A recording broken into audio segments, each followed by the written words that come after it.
So we've talked about the inception of Googie architecture in our Googie episode, but what we didn't get into that much was someone who was just as involved in it as the others, but never quite got the credit she deserved. Helen Liu Fong. Yes. She was born January 14th, 1927, here in Los Angeles. Her parents were originally from China. Her dad came first to San Francisco, and once he made a little money, he sent back for his wife, and then the two moved to 1220 West 9th Street, which is James M. Wood Boulevard. Wow. Yeah. There's a lot of stories lately that are taken because those mummified babies found in the basement. Babies. Yeah. The place where they lived, it's now a giant UPS hub, but then it was the Sunrise Laundry, which they owned and they lived upstairs of. The two of them, the parents, they had 5 kids who they made wash clothes and do something that I always just thought this was a caricature of what like a dork would do. They made them iron socks for people. Oh my God, really? Why would, what good does that do you to iron socks? Literally, who's going to see your... If it's like dress socks and a person sitting like I just did right now, a leg over knee. Yeah. Nice crease on your socks. But now I'm thinking of in a lot of Asian households, you take your shoes off. Oh, but maybe. I don't know if they were doing laundry for Asian families. Oh, okay. I think this was, You didn't look into that part. No, I didn't look at who the clientele was at Sunrise Laundry from 1927. The idea of ironing socks is absurd to me. It's so funny. It's a punishment. That's not a job. That's when you don't want to trouble. finish your vegetables? You see those socks over there? They belong to white people, and you've got to iron them. And if there's something wrong with them, they'll let you know. So these kids are ironing socks. Helen Liu Fong is one of these 5 kids. Her dad, however, felt that the most important thing for her was getting a good education so she could stand on her own 2 feet as long as those feet had iron socks on them. You sound like your socks are wrinkled. The way you walk to me right now, it feels like maybe your socks are wrinkled. You're gliding a little when you walk. How come you're not scraping the floor with sharp-edged socks? She was always a good student, and in 1939 she won first prize in a contest for her essay on Americanism at Virgil Junior High, and the combination of that scholarliness and those iron socks sent her straight to UCLA, 1943, and then she went to Berkeley, where she graduated in 1949 with a degree in city planning. And this time, this was an extremely rare accomplishment because not only was she a woman, she was an Asian American woman, which those types of people didn't go to UCLA and Berkeley. In that era. In that era. Yeah. And now, as long as I have my way.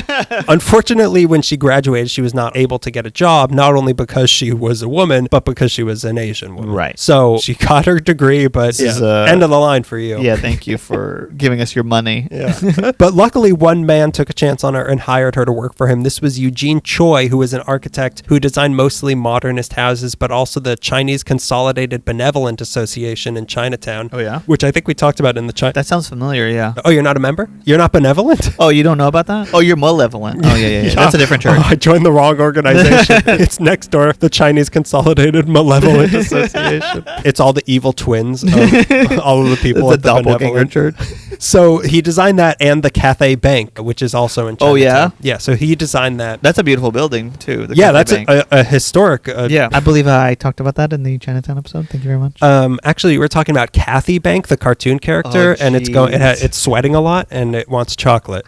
It's next door also. It's a whole twin thing. Choi himself had been the first Chinese American to join the American Institute of Architects in California. So he sympathized as a fellow trailblazer. He sympathized with Helen's struggle in that regard, but she was still a woman. So he didn't hire her as an architect, but instead she was his secretary. Okay. Here she learned how to do contracts, process payments, and get things organized. But in 1951, he had to lay her off, and now she was back to trying to find a job, which was hard enough the first time. But this was the 50s, and finding a job worked in cartoonish ways, and she literally walked down the hall of the same building that Choi had his office in and into the office of our old pals Armay Davis, who had been in that building since 1947. They welcomed Helen in, again, not as a full-on architect, but this time she was a junior draftsman. Okay. Couldn't even call her a draftswoman. She joined at just the moment when they were working on the Clock Restaurant in Westchester, which is considered to be their first Googie project. Okay. So she was there at the beginning for the creation of That's Googie. Crazy. Yeah, just like walking into a random office. Yeah, she was walking by and they stuck their head out the door. Is anyone here looking for a job? I imagine imagine like they had a drawing on the board of the place and it has like a straight roof and they're like, what needs? And then she comes and puts like a angle on she it. erases part of it. Yeah, and puts an angle and they're like, oh my God, a whole wall that's made of glass, like a window? Yes. So along for the whole Googie adventure that we talked about before was Helen Liu Fong, and she was basically the third phantom head of Arme and Davis's work defining the Googie style. Yeah, it should be 3 names. It really should have been 3 names, but I mean, we've seen Mad Men. That's not gonna. They're not gonna put a feminine sounding last name on. You hear the last name Fong, you know that's a woman. They're not gonna put that on the side of a building, which they didn't even have. They were in So her first big contribution here for Arme and Davis was at the Holiday Bowl in Crenshaw. In particular, their cocktail lounge was her doing. Oh yeah. The place was called Sake Bar, and since the owners of the place were Japanese and a lot of the people in the area at the time were also Japanese, she designed it to reflect Japanese culture with an early hint of trademarks of Googie. There was a ceiling designed in Japanese woodwork, but also this gold-colored map of like 3D kind of gold-colored map of Japan. The bowling alley was demolished in 2003, but the cocktail bar was so beloved by the community that it was made a historic cultural landmark, but all that was saved of it was the facade that is now the outside of a Starbucks. Oh my God. But at least the facade's still there, which was Helen Liu Fong's doing. That's crazy how like protections work, where they're like, yeah, the sinks can stay. Everything else has to go. But in her work on this cocktail bar, it was a hint at what would be her great contribution, which was basically being the person who created not the exterior look of Googie, but the interior look of Googie. Which is just as important. Maybe even more important. So Arme and Davis were designing the building, although we'll get into that later, but the inside of these places was basically Helen Liu Fong. Meaning that feeling of being in a Googie diner, which I'll give examples of later, was designed and created by Helen Liu Fong. That's crazy. To start, she was the one to push for the front of places being big giant windows. Yeah. Because one, it connected the people inside to the street outside during the car culture of the 50s, which was huge. So nobody would ever be too far from staring at their car. Yeah. And two, it connected people with being able to eat inside, but also kind of be outside, which was another big thing because this was fair weather Los Angeles. Right. And nobody wanted to be too far from being able to look at how nice the weather was outside. She was the one sort of like, we should do windows. Yeah. I think we talked about it in our Googie episode about how that was like a motif of that thing, but hearing it explained, I'm like, oh, that's perfect. Yeah, that is absolutely a perfect and idea. That's why it was done here. Like, people don't in New York City, you don't want to have a giant floor to ceiling glass window and see rats running by while you're eating. Like, that is very true. In Los Angeles, like, you want to look outside and all our rats are blonde. Yeah. They're carrying little surfboards.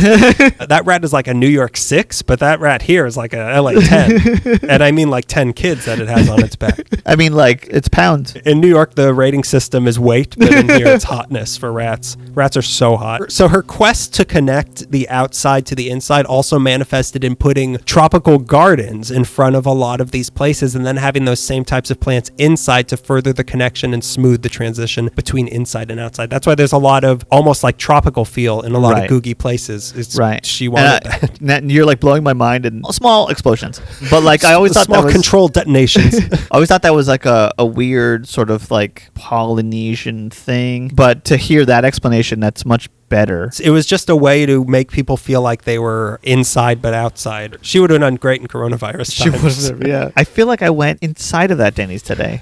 Oh, I did? And I refused to put a mask on? That wasn't me. I was in a fugue state.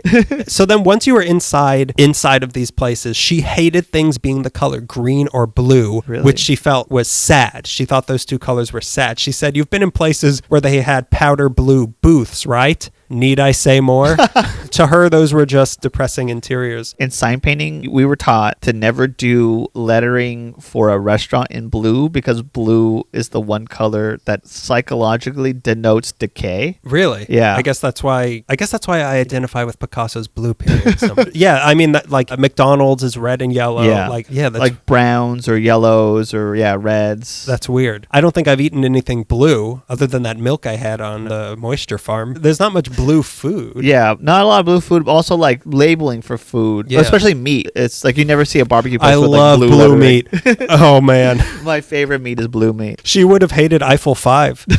She's blue, and if it was also green, she also would die. So instead of blue and green, she was all about yellows and whites, and most importantly, red, because it was an easy color to see from your car on the road, and it would catch your eye and draw you in. Just like how cops always spot red cars, hungry cops always spot red restaurants. Yes. And even beyond that, she was involved in the restaurants she was working on in designing, here we go, the booths, the chairs, the counters, the bar stools, the lighting, the doorknobs, the silverware, the glaze on the dishes, and the look of the menu. Like, she was giving input and having a say on all Architects of that. are involved with the look of the menu? I had no idea, Oh but my I guess when you got Arme and Davis involved, like, you're getting the whole Just do the package. whole thing. They'll cook the food for you. They'll hire all the crew. This person's nose doesn't have the right hook on it. It's angled weird. You can't work here. It doesn't complement the ceiling. You're going to work here with eyebrows like that and tiling on the floor like that. She was picking out employee uniforms. Really? Like, she was that involved. She would also hire artists to make art specifically for that place. So you really were like, they were doing it for you. Yeah. Like, they were going to make your place look good. She also made sure the layouts were curvy in a way that would guide the guests and employees to where they were supposed to go. That's great. Corky's didn't have like a curved. Something does though, but I don't remember what. I feel like Pans. Hey, listen to this. Let's get there when we get there. Listen to this completely spontaneously. Some of the notable places she worked on were some of the Denny's, Bob's Big Boy, Johnny's Coffee Shop, the one that's now just Bernie's Coffee Shop and Socialism Store. Socialist headquarters. She worked on the first Norms, and of course, our beloved, not the filming location of Pulp Fiction, Pans. She was responsible for the inside of Pans. Right before Pans was set to open, she gave it a walkthrough, and she didn't like the white tiles behind the counter, so she ran over to them and took out some of her red nail polish and covered them in red nail polish, and that nail polish stayed on them for 30 years. Oh my God. Until they did a renovation in, I guess, the 90s, which I'm more impressed with the nail polish, to be honest. How did it not chip? So what exactly does that mean? Does she went to every tile and like add a dash of red? I think she did a few tiles. She colored in a few tiles because it was too white.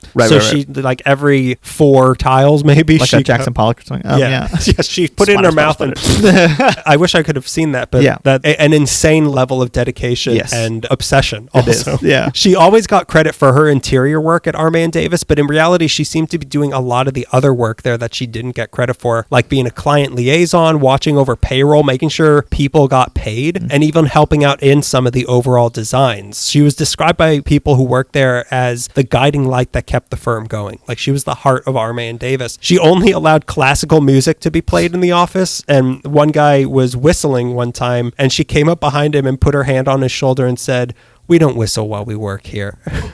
Which I guess when you are responsible for so much of a restaurant's success, I feel like that coming from anywhere else, it's the saddest thing I've ever heard. So she designed a few homes independently and a few things in Indianapolis, Toronto, Dearborn, and Buffalo, but for the most part, she only designed in LA, and the only firm she ever worked for was Arme and Davis. In 1964, they made her an associate at the firm, and really she was right up there side by side with Arme and Davis, overseeing everything. And like we said, it should have been called Arme and Davis and Fong, but as good as those two were to her and as involved as she was allowed to be, she never became a licensed architect because of her gender and her race. So she was never a full-on architect. She had a great career, but who knows what ceiling she could have reached. Literally. Who knows what angled ceiling she could have reached. What cantilevered ceiling.